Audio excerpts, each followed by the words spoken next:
what you? It ain't but one guy. Hold on. It ain't but one guy. We ain't but one guy. It ain't but one guy keeping him away from him. That's Terence Crawford. Hey, but one guy. Everyone in the room picked you to win. Everyone that I asked. Everyone. Except for me, guess what? Because I heard he could really play. No. He can't even be Shakur. He can't fuck with me. So, you. What Shakur lied to you? You lost. I seen the videos. You ain't seen my video. Oh, I didn't. Exactly. I just seen the video. So exactly. What would happen? Exactly. Now that you take care of business, how does you and Devin Haney in? How does that fight do? Knockout. Say this. Devin Haney being at 147, he called Devin Haney out. What do you think about that fight if it's 1 or 2 fights away? It's kind of a tough fight right now because Devin Haney is right back at the top of this game.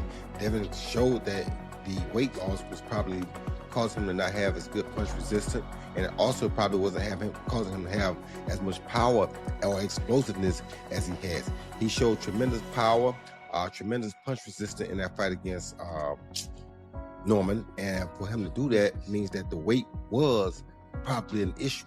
Now, if Keyshawn comes up, or if they even do a catch weight, a 143, 144, it's going to be a very interesting fight because I think Devin has more tools and more IQ right now, but Keyshawn is different. So when you got a guy that's different, and that's why I also said that. Terence Crawford sends a warning to Devin Haney, saying betting against Keyshawn Davis could be a big mistake. Crawford believes Haney would struggle with Davis's pressure and knockout power, even saying, "I guarantee he beats you though." I said I guarantee he beat you though. How you gonna bet on somebody I'm else? gonna bet on him against you. I will beat you. No, you can't beat me, but I bet he beat you and I bet. Terence Crawford also warned Devin Haney that boxing can humble anybody who overlooks Keyshawn Davis. According to Crawford, Davis's hunger and dangerous power could cause serious problems if Haney underestimates him. The sport chew you up and spit you out. You know, out with the old and with the new. Ali, well, as y'all were asking questions, I think about my... Keyshawn Davis confirmed that negotiations are already underway, promising fans that the Devin Haney fight is expected to happen in 2026, setting up one of boxing's most anticipated matchups. We kind of having our, that. Yeah. Come on. Yeah. We getting past that, and that was your turn, and I'm not gonna allow and sit back and allow you to even waste that talent that you got, because I've been told, Key, for years, bro, you could be one of the best. All you gotta do is just, boom, discipline. You know, with both of y'all being the best, they always gonna want it. And They I gotta know come with it. You know they always gonna want to see come it, with though. You know everybody always gonna want to see it. We get to see it. He's just different. You know what I mean? A fighter has to carry that special intangible quality where he can become a completely different person when the moment demands it. That ability to switch gears is something you can't teach.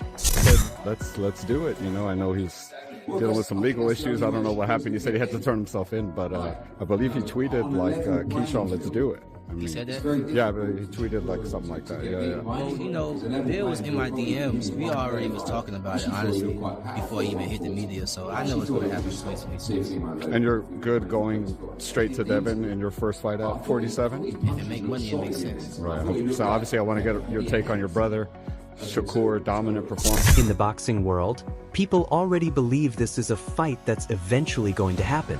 Greg Hackett shared his honest thoughts on a possible Keyshawn Davis versus Devin Haney clash, explaining why boxing needs fights like this. According to Hackett, these are the matchups that push the sport forward because both fighters understand each other's strengths and weaknesses, which raises the stakes even more.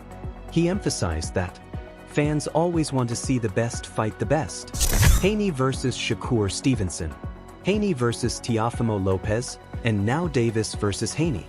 These are the kinds of fights that separate elite fighters from the pack because B level and C level.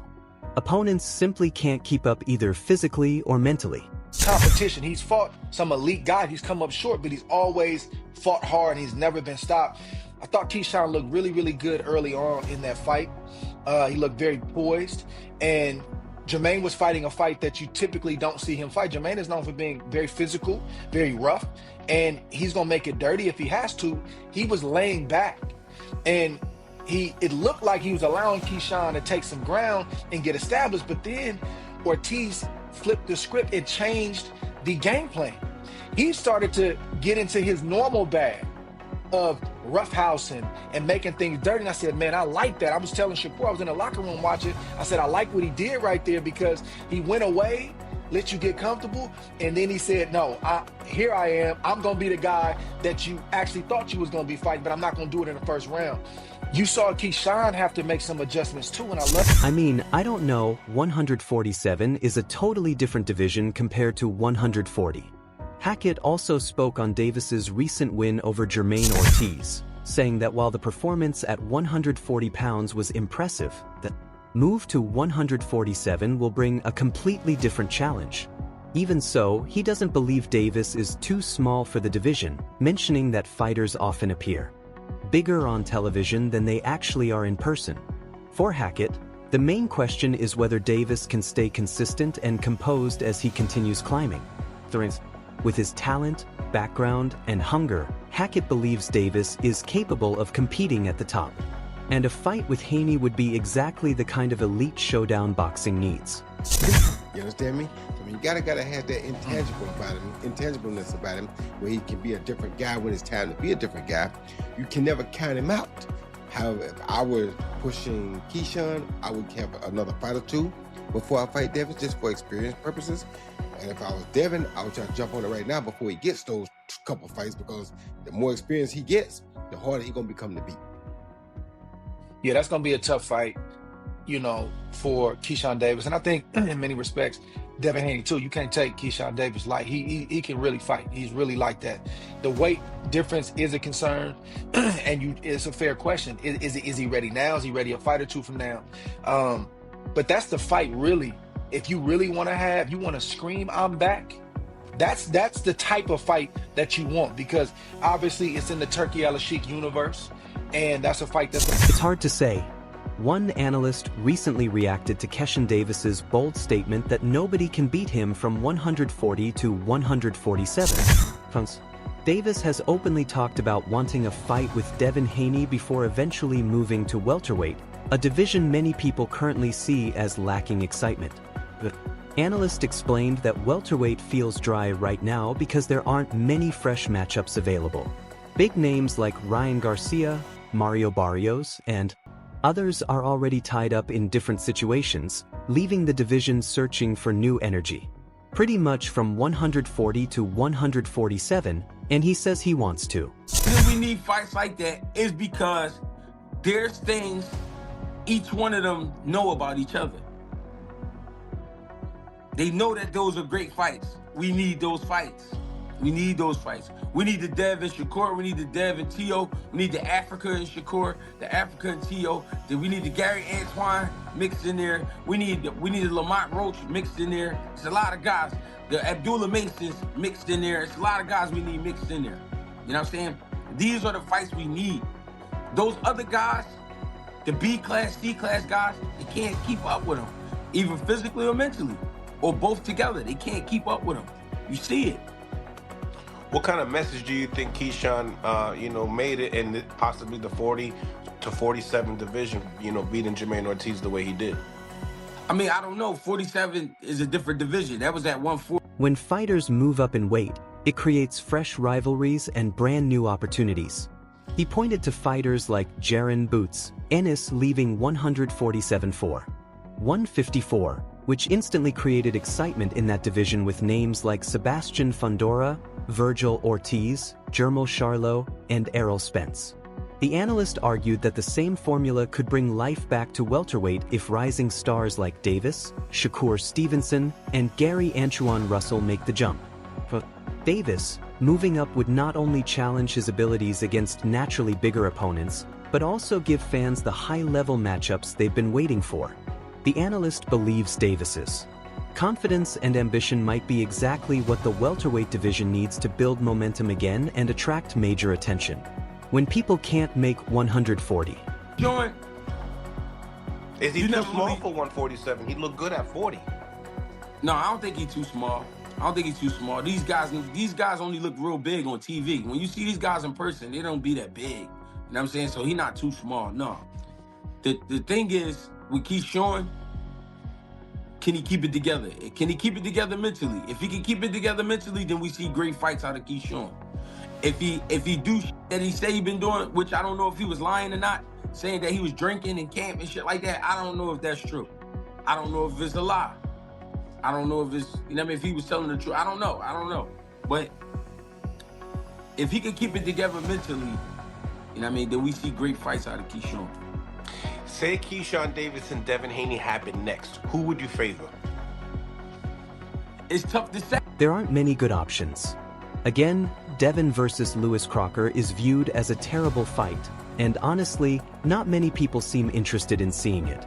Keyshawn Davis has officially confirmed that he will face Lewis Crocker before stepping into the ring with Devin Haney, despite previously calling Haney out immediately after knocking out Jermaine Ortiz. The decision has sparked debate among fans and analysts because Davis never even mentioned Crocker in the post-fight interview, instead focusing completely on Haney's name. Now, with the deal moving forward, Davis says fighting Crocker first is part of his 40 to 47, and he says he wants to fight Jermaine Ortiz and then move up to welterweight, which would be perfect because, like I told you, I really am the best in this business. Like, everything I say is like clockwork, right? It's amazing to me. Sometimes I amaze myself. So what am I talking about? I literally just said welterweight is dry. It's a stale, stagnant, horrible division right now. Not too many ways to mix and match the guys, and then the guys you could mix and match are pretty much busy. The Ryans, the Barrioses, and the Rollies, as I mentioned at the beginning of this video. And I told you it's going to require, this is how it works in the sport of boxing. I know because I've been here. Plan to get valued the way he believes he deserves to be valued. The reasoning is simple. Crocker holds a belt that Davis feels will increase his value once the time comes to fight Haney. Still, critics argue that calling out Haney while already knowing Crocker was next creates confusion and even accusations of clout chasing. Fans expected Davis to go directly into a Haney fight, but boxing politics usually decide otherwise. By defeating Crocker first, Davis improves his bargaining power and adds more credibility to his chase for Haney. While some see this as a smart business move, others believe it comes across as misleading. Either way, Davis remains one of boxing's hottest rising stars, and his road toward Haney. People can't make 40 anymore, just like Jarambus Ennis couldn't make 47, and he moved up to 154. Now 54 is cracking. They got 54 out here cracking. Tons of names where you can mix and match the Funduras, the Virgil Ortiz, Jermell Charlo, possibly Errol Spence, Murda Zylev, Boots, right? You got tons of ways you can mix and match these people. 47 right now is dry, so it's going to take Shakurs and the Keyshawns and Gary Antoine Russells or the El Rayos, you know, different Edwin De Los Santos, Matias, different guys to move up to start to purge and like fill out the division. Right now, it's not many options. Again, Devin versus Lewis Crockpot is a terrible fight, and I don't know anyone that wants to see it. Make this make sense? Well, according to Floyd Schofield, it actually does. Schofield recently made headlines while discussing the possible showdown between Keyshawn Davis and Devin Haney. Schofield admitted both fighters are exciting inside the ring, but he also made it clear that he doesn't think Davis can beat Haney. In his opinion, Haney's experience and maturity give him the advantage, especially after showing another level of composure and skill in his last fight. Schofield also mentioned that Davis looked impressive against Jermaine Ortiz. But Ortiz seemed hesitant throughout the fight and never fully imposed himself, which made Davis appear even more dominant than he may actually have been. At the end of the day, Devin is still Devin, and Schofield believes Haney is going to show up no matter who's standing across from him. Fight Devin Haney. So, after you knocked out Jermaine Ortiz, let me get this straight. After you stopped Jermaine Ortiz, you made no mention of Lewis Crocker. The first name you called out was Devin Haney, and the only name. Unless I missed the rest of the interview. And now, you're saying you had a deal in place to fight Louis Crocker next. And then if it's worth your while, then you'll fight Devin Haney. Because, and I get it, he believes that he needs to get this belt from Louis Crocker for them to value him the way he wants. Keyshawn Davis has made it very clear why he wants a fight with Devin Haney. For him, it's all about championships and legacy. Davis explained that he heard Haney might vacate his titles, and to him that creates the perfect opportunity to step in and capture them. He sees this as the ideal moment to prove himself on the highest level. Davis admits Haney has experience and maturity, but he strongly believes his own youth, hunger, and skill set make him the more dangerous fighter. Fight in negotiations with leverage with Devin Haney. I get it. So what's the point in calling out Devin Haney? Why didn't you tell the world, I'm going to fight Louis Crocker next? Because he knows it's not going to be acceptable. If he came out and he says, after Jermaine Ortiz, I'm fighting Louis Crocker, he knows that the fans ain't going to accept that. So he's saying Devin Haney multiple times because he understands what Devin Haney represents. This is what many people will call clout chasing. So you're using Devin Haney's name, but you know you have no intentions of fighting him next? Make this make sense. It all makes sense. When speaking on his preparation, Davis explained that he studies every opponent very carefully. He doesn't only focus on strengths, but also on weaknesses. He pays attention to whether fighters complain when things get difficult, whether they cut easily, and how they react under pressure. For Davis, every detail becomes a possible advantage. He understands Haney will try to use experience to test him mentally, but Davis believes Haney cannot match his speed, power, and non-stop aggression. Davis even predicted a knockout, saying Haney won't survive once the pressure starts building. Confident and unapologetic, Davis says this fight is about proving he belongs among the elite. To him, beating Haney wouldn't just be another victory. No matter which one go up there, Devin is Devin. Devin going to show up. It's going to be a great fight with either one of them. Because Devin took a loss, and he don't want to take another loss, whether he got it cleaned off his record or not. He don't want to take another fight, though. I ain't gonna lie. Both of them are good fight. Even I don't think Keyshawn is going to beat Devin. I really don't believe Keyshawn will beat Devin. Too much experience? Why? I don't know. I just don't see. But off my prediction yesterday, I'm not gonna get that because people will say things. But skill-wise, I don't believe this new Devin that showed up his last fight. Keyshawn is gonna be able to run through like he did Ortiz, a smaller guy who seemed like he didn't want to be in there. I ain't gonna lie. As much as I don't like Devin, I did not expect Devin to do that to Norm. Alright, so give me the order on your hit list because you've been going back and forth with Frank, and you've also been going at Devin. Give me that's it for today's video. Stay tuned. Until next.